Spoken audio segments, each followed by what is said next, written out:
seguimos en estas charlas con CFOs y asesores también de CFOs, porque la pregunta es, ¿qué hacen las empresas hoy con la plata? ¿Cómo resguardan la plata? Ya no estamos hablando de cómo ganan más, simplemente de cómo la cuidan. Así que, Leo, te arranca. ¿Cómo hoy un supermercado, por ejemplo, puede cuidar su liquidez? Digo porque es una de las empresas más líquidas que uno puede concebir. ¿Cómo estás, Virginia? Mira, lo primero a tener en cuenta es que hay muchas regulaciones, entonces las empresas tienen primero que mirar qué es lo que pueden hacer y no pueden hacer. Sobre todo aquellas que tienen acceso al mercado único y libre de cambios, que tienen restricciones en las operaciones. Por ejemplo, hasta hace poco era muy común armar un portafolio diversificado donde uno tenía ONs, o sea, obligaciones negociables de empresas argentinas de primer nivel, CDRs, que son los certificados de depósitos, que uno puede comprar un activo externo en la bolsa argentina y de esa manera canalizar los pesos. Y, por ejemplo, ese tipo de inversiones tuvieron restricciones con el último cambio normativo del Banco Central. Cuando te referís al último, te referís hace un mes, 3 meses, 4 meses, porque es como una bicicleta que cambia todo el tiempo la normativa. Eso fue ya hace un mes, el plazo final para adecuarse era el 19 de agosto, donde las compañías tuvieron que vender los CDRs, sí. Con las ON se pudieron quedar y ahí cambió el perfil y donde, por ejemplo, las compañías pueden tener obligaciones negociables en dólares, pero en ley argentina. O sea, que estén más vinculadas al dólar MEP y no al dólar cable. Entonces, para portafolio yo te diría que en promedio las empresas buscan irse de la moneda local, buscar algunas inversiones que estén ligadas al dólar, porque en definitiva muchas de las compañías están vislumbrando a futuro pagar dividendos, pagar deudas con sus casas matrices. Todas cosas que también están muy reguladas hoy. Por eso, como hoy no pueden hacerlo, de alguna manera se resguardan en activos defensivos, vinculados al dólar, a la espera de algún día salir del cepo y poder volver a ese tipo de operaciones. Las últimas disposiciones terminan, digamos, obligando de alguna manera a tener mayor exposición a pesos. La tasa de interés subió fuertemente, como sabemos, en la nueva gestión de Massa, así que ahí hay un elemento positivo. Y después están los instrumentos atados al dólar oficial, que también ahí hay todo un canal de inversiones. Es muy difícil no hablar de esto sin hablar de la deuda pública, en definitiva, porque uno de los grandes instrumentos que hay en el mercado son precisamente los títulos públicos, pero lo dejo para un ratito porque a mí me intriga muchísimo la participación de Guido en esta. Me parece una innovación total haberlo puesto en esta charla, porque uno no asocia resguardar dinero, soy completamente franca, uno no asocia resguardar dinero, conservar, preservar, con criptomonedas. Uno el concepto de criptomonedas lo tiene asociado al riesgo. Bueno, y a la ganancia, por supuesto. Sí, bueno, por suerte todavía la relación riesgo-ganancia la seguimos manteniendo. Es cierto porque, bueno, es una industria relativamente nueva, ¿no? Digamos, va evolucionando muy rápido, pero comparada con la industria tradicional, definitivamente es una industria nueva, entonces tiene su componente de incertidumbre y de cosas nuevas que salen y otras que se reemplazan. Entonces es muy lógico pensar, ¿no?, de esa manera. Pero sí me parece que hay algunos aspectos interesantes para ver cómo la industria de las criptomonedas y la blockchain va, ¿no?, a estos temas de seguridad y preservación de capital. ¿Cómo se empezó a segmentar? Porque a mí, por ejemplo, yo acá tengo que sos Head of Sales of Ripio Select. Claro. O sea, ya hay una unidad, ya tenés, como el banco, tenés al cliente minorista, tenés al corporativo. Sí. Contame de estos clientes corporativos. Dale, sí. La verdad que en esta evolución, ¿no?, el mundo cripto pasó de ser un nicho de programadores y gente que estaba asociada a criptografía y a tecnología, y de repente la potencia de la blockchain, la potencia de la industria de las finanzas descentralizadas empezó a tener mayor adopción, y eso empieza a permear a jugadores más grandes, ¿no? Empezamos a ver comercios, empezamos a ver la industria del asset management, empezamos a ver gobiernos que habilitan, ¿no?, por ejemplo, pagar en cripto, como pasó con la Ciudad de Buenos Aires hace poquito. ¿Cómo funciona eso, sabes? ¿Sabes cómo funciona eso? Todavía no han publicado números, pero, a ver, parece interesante que un gobierno se ayorne y empiece a incorporar nuevas tecnologías. Definitivamente puede haber ciudadanos que esto les parezca una muy buena solución y algo interesante. Entonces, bueno, Ripio Select, ¿no? Obviamente es la evolución de las verticales de negocios que tenemos en Ripio y lo que hace es atender, ¿no?, esta nueva demanda que encontramos en jugadores más grandes. Bueno, digamos que es similar, ¿no?, a todo el mundo corporativo o del asset management que encontramos. Obviamente hay un mix ahí también entre lo que podría interpretarse como banca privada o venture capital, ¿no? Digamos, los primeros grandes inversores, pero pueden ser family office o pueden ser personas, ¿no? De ninguna manera son empresas que quieren esconder plata. No, eso no. De hecho, lo interesante es que la blockchain es pública. Sí. Entonces, digamos, es el sistema más transparente, Bueno, es más otro, público que bueno, existe. para abordar otro de los prejuicios que hay respecto de las Claro, criptomonedas, sí, sí, sí. bueno, que se usan para evadir, etcétera. Sí, naturalmente. Bueno, no hay nada más, digamos, fácil como instrumento para evadir, aunque es difícil, que el cash. No, por supuesto. Y sin embargo es 100% legal. Pero nosotros en general siempre miramos la blockchain como un sistema que viene a ser un upgrade a la robustez y a la transparencia de sistemas de settlement, ¿no? Siempre, bueno, yo con Leo nos conocemos hace muchos años y hemos trabajado en el mercado juntos. Y la verdad que siempre mi mirada es, digamos, de cómo ir perfeccionando el mercado. Entonces, temas de transparencia, temas de plazos, temas de seguridad. Vos mencionaste los riesgos Sí. de custodia, por ejemplo. No, los riesgos de Hay custodia y muchas de cotización. El Bitcoin Es es el como la riesgo acción de precio. IPF. Bueno, la acción de IPF va para abajo solamente, pero... Creo que el Bitcoin le gana Por incluso eso, ahí. no, por eso. Me la dejaste ahí picando. Sí, totalmente. A la bolsa argentina seguramente le gane por mucho, a pesar de la baja que tuvo, ¿no? Sí. Entonces, es verdad que podés mirar precios, pero también por detrás hay una tecnología. Entonces, algo interesante es qué bien trabajó toda esta tecnología, incluso con este estrés de precios, Sí. ¿no? Entonces, eso me parece que habla de que se está construyendo algo muy robusto y bueno, en base a buenas soluciones es que se adoptan las tecnologías, ¿no? Si la solución no es buena, obviamente se descarta. Así que este es un año en el cual los precios han sufrido mucho, Sí. al igual que en muchos mercados. Cripto, obviamente, como decís vos, tiene como un beta más alto, entonces va a sufrir un poco más. Pero la tecnología es impresionante cómo ha tenido una excelente performance. Leo mencionaba CDRs, ADRs, las ONs de empresas, Sí. todo lo que estuviera más vinculado al MEP, etcétera. Todo eso, todo ese menú, bueno, más amplio, un poquito más amplio. ¿Cómo se traduce en cripto? ¿Es Bitcoin, DAI, las distintas monedas o La verdad hay que distintos productos también? Hay muchos productos. Yo creo que el mundo cripto ha tomado muchísimas también enseñanzas del mundo tradicional. Por ejemplo, en los últimos años se ha desarrollado toda la industria de stablecoins, que ha sido un crecimiento formidable. Que en de un definitiva sigue al instrumento. dólar. Exacto. Bueno, hay stablecoins de reales, hay stablecoins de euros, hay stablecoins de yenes, de libras.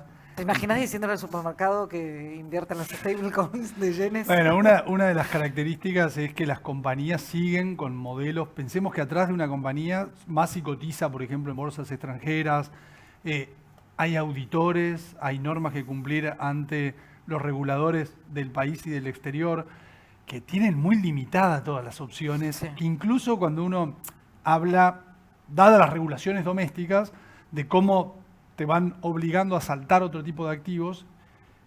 Y por ejemplo uno va y habla de las acciones argentinas, pero bueno, dentro de las acciones argentinas tenés algunas que no están tan vinculadas con Argentina, o que son más defensivas, o que son más fierros, Sí. entre comillas, pero están tachadas del menú, ¿no? Standalone. Están tachadas del menú de riesgo, exactamente, de renta variable, no, con lo cual todo saltar primero como que habría que saltar ahí, y después desde ahí saltar por ahí al mundo cripto. Pero en general el perfil de las corporaciones es un perfil muy defensivo, muy conservador. Renta fija, Sí. de renta fija lo máximo que se pueda, dado que nuestro país no tiene moneda o tiene una moneda muy golpeada, a activos en otra moneda. con todas las restricciones de las regulaciones, bueno, eso te va arrinconando. O sea, ni y se te va. cruza por la cabeza decirle algo así. no. Bien. Básicamente nos entendemos.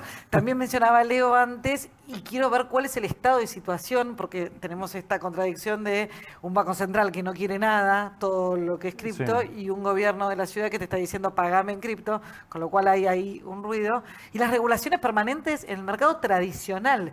¿Cómo es eso en el mundo cripto? Sí, es cierto. Parece raro, ¿no? Dos actores que deberían dialogar entre ellos y tener un criterio en común dan señales. Bueno, ya estamos acostumbrados. Digamos, sí, lamentablemente sí. Pero creo que los dos están mirando cosas distintas. Hoy en día, digamos, existe una gran demanda y la verdad que hay bastante volumen de todo lo que es stablecoins para generar dolarización de portafolio, ¿no? Sí. Entonces, nosotros en Select, pero también en Ripio Wallet, en Ripio Trade, vemos muchísimas transacciones de ese estilo. Entonces, naturalmente, eso pone un poco la lupa del Banco Central en mirar qué tipo de operaciones vinculadas a intercambio de moneda existen. Eso debería siempre ser algo que está en la órbita de algún tipo de regulador que está viendo ese mercado, pero hoy en día en Argentina todavía no tenemos un regulador Todavía asignado. no tenés esto de si fuiste al MEP durante 90 días no podés ir al MULC, etcétera. Alguien que tiene Sí. acceso al mercado oficial. Bueno, Sí, la hay última algo- ahora regulación hay- sí. que mencionaba Leo de hace Restringió. unas 3 Ya semanas. hay, también, sí. Sí. Bien. No regula ni a los actores del mercado de cripto Sí. ni al que compra cripto. Lo que regula es el mercado de cambios.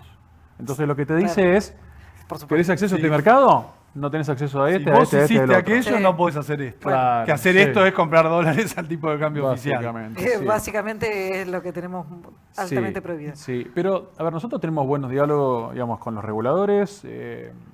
Nada, digamos, nuestro directorio tiene charlas con el Banco Central. De hecho, la CNB tiene también un programa, una mesa abierta para innovación, con lo cual nosotros siempre vamos a estar en compliance con las autoridades de este país o de los países donde cualquiera. operemos.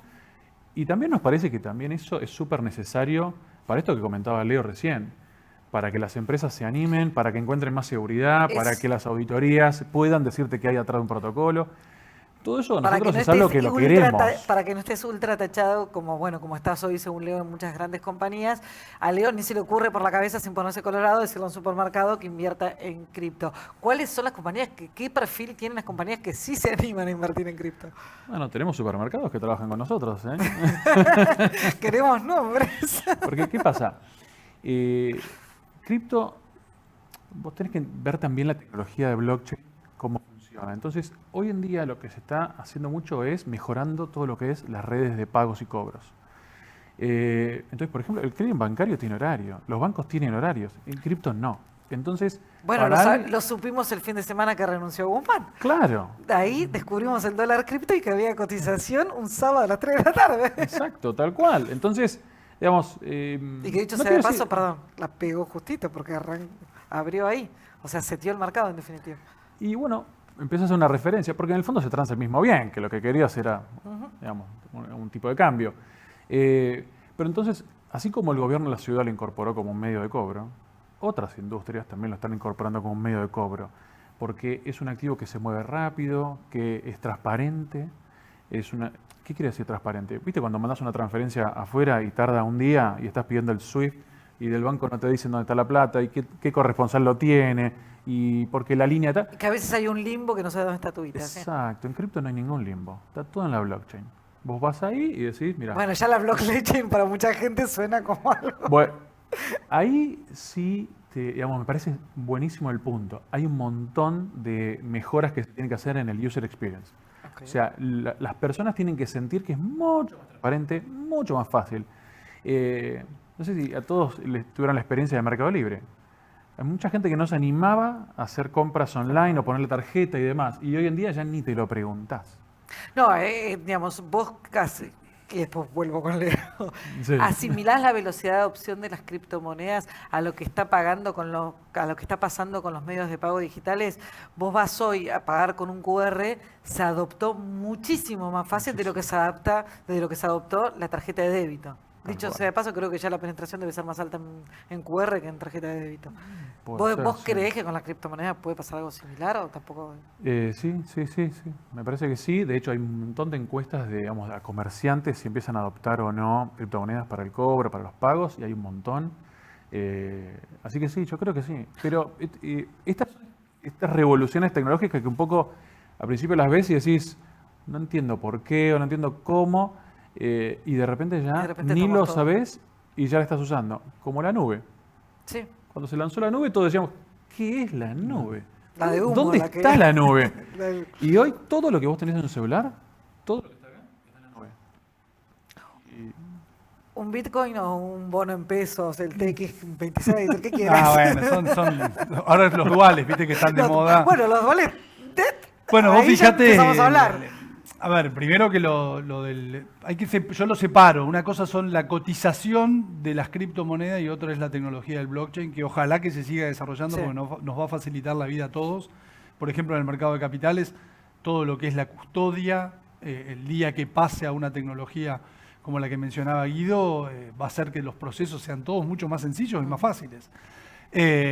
Después está el mundo de la cotización de las criptomonedas, que tanto con la suba de la pandemia como con la baja posterior a la burbuja esa, quedó demostrado que es un activo de altísimo riesgo, con altísimo beta, que se comporta de una manera muy parecida a como se comportó el ETF, la RKK, o si vos agarrás la acción de Peloton, que era No. La los bicicleta. ejercicios, la bicicleta, Sí. que estuvo de moda porque todo el mundo se puso a hacer ejercicio en la casa durante la pandemia y Ah, después claro, resulta después, que claro. todo lo que pagabas de más por una bicicleta con un iPad digamos, no tenía demasiado sentido ese valor. O la acción de Zoom, que paradójicamente presentó balance y de nuevo volvió a decepcionar porque ahora estamos todos más presenciales y demás. De todas maneras, el Zoom vino para quedarse, es una Pero compañía que definitivamente. factura, que gana plata, que sale ganadora de la pandemia. Que agrega valor. Después una cuestión de, yo siempre pongo el ejemplo para que se entienda, de si vos una propiedad que típicamente valía 50 pesos, se puso de moda el barrio, aquello, lo otro, y la pagaron 200 pesos, y 200 era una barbaridad por dónde estaba ubicado, por las avenidas que había cerca, por los colegios, los hospitales. Y esa propiedad después baja 50 pesos después de la moda. Entonces, lo que hay que entender son los procesos de euforia y después de depresión que típicamente atraviesan los mercados. Me parece que pasó lo mismo en el mundo de las Estamos criptos. en la depresión de la cripto. Bueno, venimos de un proceso de ajuste muy fuerte. O sea, ahora donde remontar. ahora se limpió. ¿Qué se le pide a una compañía? Mostrame los números, mostrame que ganás plata, y no solo ahora mostrame que ganás plata, sino mostrame que generás caja positiva. Se habla mucho de que se terminó el subsidio a los millennials. Sí. ¿Por qué? Porque los millennials viajaban más barato por Uber, se compraban la Sí. bicicleta más barata por Peloton y hacían un montón de cosas, transaccionaban gratis. Todos esos servicios que estaban gratis, había alguien que atrás, que era un fondo que le daba plata a esas compañías, que las capitalizaba, que perdía plata. Claro. Bueno, ahora no quiere más perder plata. Porque el señor que manda en el mundo subió las tasas de interés y ahora te paga tasa Y por ahora tu... todos los millennials tenemos que pagar. Exactamente. Entonces ahora el viaje en Uber es más caro, la bicicleta es más cara, operar bien y Mirá demás cómo se es escapó, más le preguntó caro. por los bonos en pesos, mirá cómo se escapó. Queremos saber qué hacemos, Leo. El punto era los bonos en pesos, bueno, a través de los fondos comunes de inversión, etcétera, pero fueron el gran drama hasta hace poquitos meses. Hoy, le recomendás a un CFO que vuelva a apostar, mencionaste el dual, por ejemplo. Me parece que tampoco siguen sin querer saber nada, por más que estén completamente garantizados. Sí, el inversor más institucional, de mediano plazo, trata de evitar el riesgo soberano, lo cual es algo muy raro en un mercado donde principalmente los instrumentos son de riesgo soberano. Entonces se hace muy difícil poder alocar capital en cosas que no sean riesgo soberano. La verdad que la Argentina tiene una situación dramática de endeudamiento, tanto externo como doméstico. Este tipo de instrumentos son instrumentos que cuando vos se los explicás a un inversor del exterior, te dice, pero eso, ¿cómo puede ser que un bono pueda ganar en ambas situaciones que son opuestas? Sí. Se supone que vos como inversor de renta fija, bueno, te van a pagar más o menos, depende de la visión y si la pegaste, en tu criterio. Se devaluó, no se devaluó, o la inflación le ganó la devaluación. Así que, dado el perfil que sigue teniendo la Argentina, son instrumentos especulativos, de alto riesgo, que son solamente recomendables para carteras que tengan ese perfil. La mayoría de los institucionales siguen volando bajito, digamos, tratando de tener el menor riesgo posible y siguen evitando mucho de todos estos instrumentos. En algunos momentos, por ejemplo, ¿qué pasó con la curva SER? Hubo una moda. Sí. Hubo una moda que vino, ojo, en un contexto justo de emergentes muy buenos. Se armó carry trade en toda la región, se armó el carry trade en Brasil, entró plata a hacer carry trade acá. El gobierno pensó que había financiamiento genuino y no lo había. Cuando la bomba en emergentes y en la TAM explota en junio, Sí. que lo raro de este año fue que mientras explotaba la bomba en el mundo, emergentes, la TAM estaba bien, Sí. porque claro, la guerra le había pegado positivamente a los commodities. Entonces, como que la TAM es un año bueno para la TAM, Sí, es un año sí. malísimo para Para los Argentina. activos tecnológicos.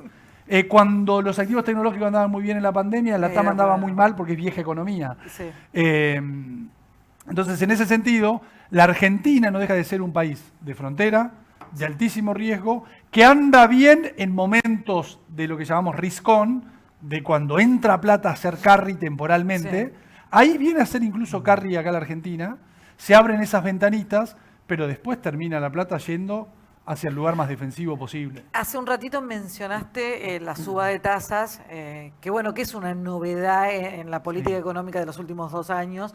No llegan a ser positivas, pero hoy no dudas de que probablemente pueda pasar. ¿Vos crees que puede volver un mini carry trade, que puede volver a ver algo de ese movimiento y que contagie un poco a un CFO desprevenido? Sí, y de hecho algo de eso hubo desde el 21 de julio hasta, te diría que todavía se mantiene, a Sí. pesar de que los últimos 2 o 3 días fueron muy malos afuera, no fueron tan malos Sí. para Latinoamérica, porque los commodities se mantienen altos. Entonces hay como ese carry trade de nuevo, que coincide con la asunción de Massa. Entonces ahí está la Sí. pelea entre los políticos que dicen la mejora es por Massa. Sí. Y yo digo, pongan un gráfico del contado con liqui del peso chileno. ¿Por qué hablo del peso chileno ahora? Porque es como la moneda más volátil de la región. Le empezó Sí. a ganar al real brasileño. Sí. Brasil está muy bien. Fue el mejor banco central En del un mundo, proceso fue el preelectoral. brasileño. En- Es inédito es lo que está inédito. pasando en Brasil. Pero el trabajo que hizo el Banco Central de Brasil es soberbio. Hace mucho que sos fan de Brasil vos. Pasemos de Pero lo sigue demostrando, y con el tema del Banco Central, cuando están en el foco de la tormenta, el Banco Central de Estados Unidos, de Sí. Europa, porque demoraron mucho en subir las tasas, Brasil lo hizo muy bien. Entonces, a lo que voy es que siempre nos miramos con Brasil, lo que pasa es que ahora Brasil está bien, nos tenemos que mirar más con Chile, y nos vamos moviendo con Chile. O sea, Sí. ni la mejora que hubo, justo que coincidió con la asunción de Massa, se debe, digamos, 100% Massa. Y seamos justos, tampoco el empeoramiento Ni del el año empeoramiento de pasado. los últimos 3 días, Sí. o de la última semana. Entonces, somos presos mucho de ese contexto. Y ese contexto yo lo sigo viendo complicado, porque la inflación a nivel mundial sigue alta. Europa está en el medio de un tremendo caos energético, con el equivalente a las tarifas de energía a un petróleo de $450 el barril. Pensemos que Estados Unidos estaba que explotaba con el galón en $6, está bien. imagínate si tuviese a 25. Sí. Bueno, ese va a ser el impacto en la tarifa que le llega a la gente de la luz. Entonces, en ese contexto, los bancos centrales, en el medio de una recesión a la cual estamos yendo, típicamente cuando vos vas a una recesión, los bancos centrales aflojan. Ahora estamos yendo a una recesión con todavía niveles de inflación muy altos, con lo cual los bancos centrales no van a aflojar. Los países emergentes están ahí peleando porque como los commodities se mantienen altos, todavía tenemos buenos fundamentos. La pregunta del millón es cuánto de ese contexto global nos puede llegar a pegar. Entonces, como digo, no desaprovechemos las ventanitas que haya, esas ventanitas aprovechémoslas para hacer ajustes, hacer lo que hay que Le hacer. estás hablando al macroeconomista, no le estás hablando al... O Y también le estás al diciendo, inversor lo que le ajusta tu estoy empresa diciendo si hace es, falta. hay ventanas. Sí. No hay que enamorarse de esa ventana. Lo del ser es un claro ejemplo. De que... Entonces, no es que ahora, uy, me enamoro del dual porque puedo ganar en cualquier circunstancia. El dual va a ser, va a tener un destino que va a estar muy ligado a lo que siga pasando en el mundo. que no está para nada Y sencillo. convengamos, es innombrable lo que voy a decir, el mayor peligro del dual es que o en pesos o en dólares no se pague, digamos la verdad. Bueno, Bueno, sí. eso siempre hay. Riesgo crédito. Es algo que nunca va a pasar con las criptomonedas. Es algo inédito. El gobierno, la verdad, que ha sacado el pecho y ha dicho, no, de ninguna manera existe la posibilidad de que el gobierno defaultee la deuda en pesos. El put de El Pese. PUT de Pese. Estamos poniendo... Pero como venimos de un Sí. antecedente en el gobierno anterior y vamos rumbo posiblemente a un cambio de gobierno, hay todo un signo de interrogación en esa materia. Que había que explicitarlo. Muchísimas gracias a los dos por esta charla. No, Ha sido muchas muy gracias. Por favor, a vos. interesante. Gracias a ustedes.